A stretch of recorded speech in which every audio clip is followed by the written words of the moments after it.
Hello friends, welcome back to the new video. In this video guys, I will show you how can you off auto rotate screen in Oppo K10 phone guys. You want to off this auto rotate, so you can off it. In this video guys, I will show you how to off it.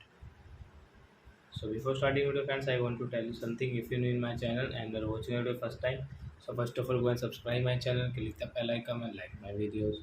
So now let's start video. First of all open your phone setting. After that guys, you can see this type of setting. Then guys, you will have to click on display and brightness setting.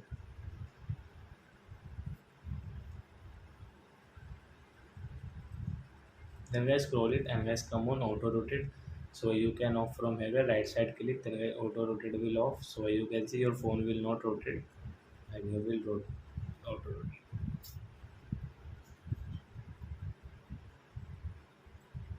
So I hope friends you have understood how to off auto rotate in Oppo K10 phone. So that's it guys, thanks for watching our video. Now we will meet our next video with new topic. Before guys, please go and like and subscribe my channel. Bye.